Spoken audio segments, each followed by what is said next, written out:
안녕하세요. 두손누리TV입니다. 오늘도 건강하고 활기찬 하루 보내고 계신가요? 이번 영상에서는 요양보호사 선생님들이 꼭 알고 계셔야 할 급여 제공 지침 중 치매 예방 및 관리 지침에 대해 안내해 드리겠습니다. 장기 요양기관에서는 어르신의 건강을 지키기 위해 치매 예방 및 관리 지침을 반드시 준수해야 합니다. 이 지침에는 치매의 종류, 주요 증상, 예방 방법, 관리 및 치료 방법에 대한 내용들이 포함되어 있습니다. 지금부터 하나씩 차근차근 살펴보겠습니다. 치매는 정상적으로 생활하던 사람이 다양한 원인으로 인해 뇌 기능이 손상되면서 기억력, 언어 능력, 판단력 등 여러 인지 기능이 전반적으로 저하되어 일상생활에 지장이 생기는 상태를 말합니다. 인지 기능은 뇌의 여러 부위와 밀접하게 연결되어 있어 치매의 원인과 증상도 매우 다양합니다. 치매는 한 가지 병이 아닙니다. 여러 가지 원인에 따라 생기는 증상들의 모음으로 대표적인 치매의 종류는 다음과 같습니다. 알츠하이머 치매, 가장 흔한 치매입니다.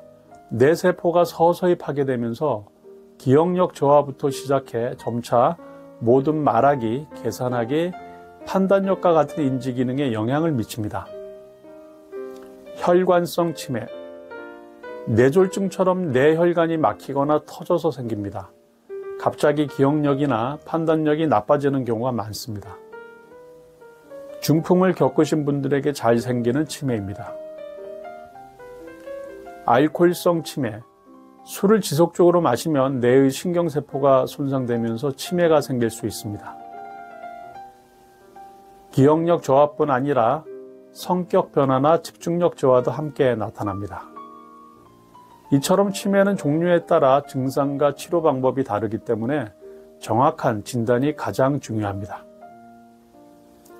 치매는 초기에 발견하는 것이 정말 중요합니다. 다음과 같은 증상이 6개월 이상 지속된다면 꼭 검사를 받아보셔야 합니다. 자주 했던 일을 기억하지 못한다. 같은 말을 반복한다. 날짜나 장소를 헷갈린다. 물건을 자주 잃어버린다. 성격이 갑자기 달라지고 의심이 많아진다. 관심과 의욕이 줄어든다.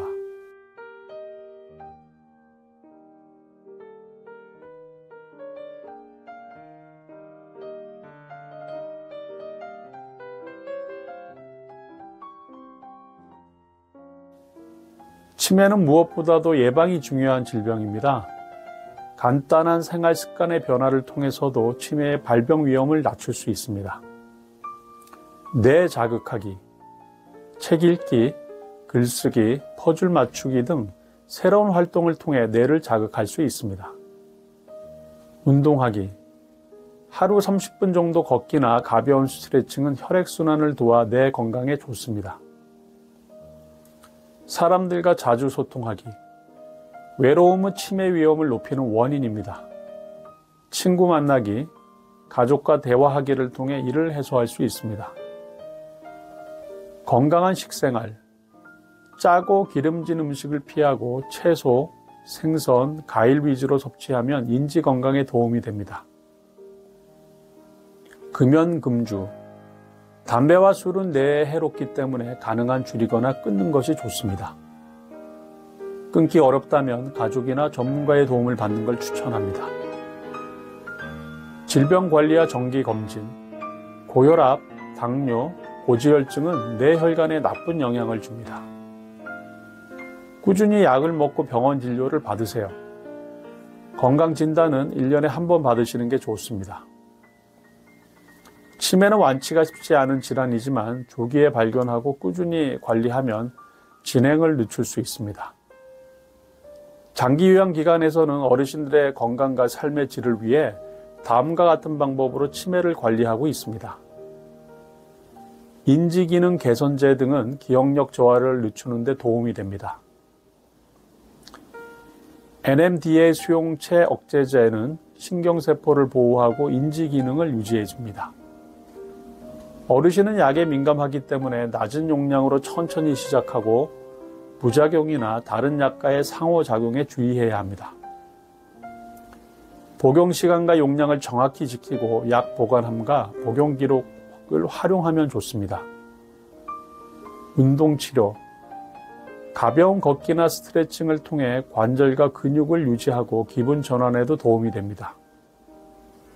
음악 미술 치료, 좋아하는 음악을 듣거나 그림을 그리는 활동은 정서적 안정과 함께 표현력과 사회성 향상에 효과적입니다.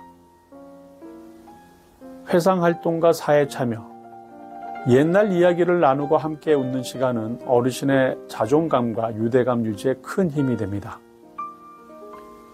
치매 어르신에게는 다양한 행동 변화가 나타날 수 있습니다. 이럴 때는 공감하고 존중하는 태도로 대응하는 것이 중요합니다.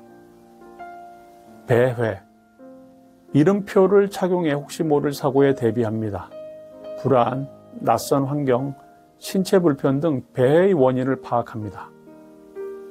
안전한 산책 공간을 제공하거나 집안에 배회 코스를 마련해 활동을 유도합니다. 야간에는 조명을 최소화하고 수면 전 수분 섭취를 줄이는 것도 도움이 됩니다. 낮에는 햇볕을 쬐고 가벼운 운동을 하면 좋습니다. 망상과 환각, 논쟁하거나 부정하지 말고 감정을 공감하며 대응합니다. 도둑 맞았다라는 말에는 같이 물건을 찾되 어르신이 발견한 것처럼 유도합니다. 시청각 기능 이상 여부를 확인하고 필요시 전문의 상담을 받습니다. 불안과 초조, 낯선 환경이나 많은 사람이 있는 곳은 피합니다. 복잡하거나 어려운 요구는 줄이고 자존심을 해치지 않도록 말과 행동에 주의합니다. 의복, 통증, 대소변 욕구 등 신체적 불편 여부를 수시로 확인합니다. 공격적 행동, 흥분하거나 무시하지 말고 차분하게 대응해야 합니다. 통증, 배고픔, 낯선 환경, 자존심 상함 등 원인을 먼저 파악해야 합니다. 상황이 조절되지 않을 경우 정신건강의학과 전문의와 상담해 약물 치료도 고려할 수 있습니다. 성적 행동, 당황하거나 비난하지 말고 차분히 옷을 입혀드리며 다른 활동으로 전환합니다. 손잡기, 팔짱 끼기 등 간단한 접촉은 애정 욕구 해소에 도움이 됩니다. 거부 행동, 식사나 목욕을 거부할 땐 단순한 고집이 아닌 원인을 먼저 파악합니다. 낯설거나 불편한 점은 없는지 살핀 뒤 부드럽고 친근한 말투로 천천히 유도합니다. 치매 치료와 관리는 단기적으로 끝나는 것이 아닙니다. 어르신 한 분 한 분의 상태에 맞춰 장기적이고 통합적으로 돌보는 것이 중요합니다. 무엇보다도 기능을 유지하면서 존엄한 삶을 지켜드리는 것이 치매 관리의 가장 큰 목표입니다. 오늘은 급여 제공 지침 항목 중 치매 예방 및 관리 지침에 대해 알아보았습니다. 치매는 단지 나이가 들어서 생기는 문제가 아니라 생활 습관과 꾸준한 관리로 충분히 예방하거나 진행을 늦출 수 있는 질환입니다. 이번 지침 내용을 잘 숙지하셔서 어르신의 건강한 노후를 위한 실천에 도움이 되시길 바랍니다. 지금까지 두손누리 TV였습니다. 구독과 좋아요 부탁드립니다.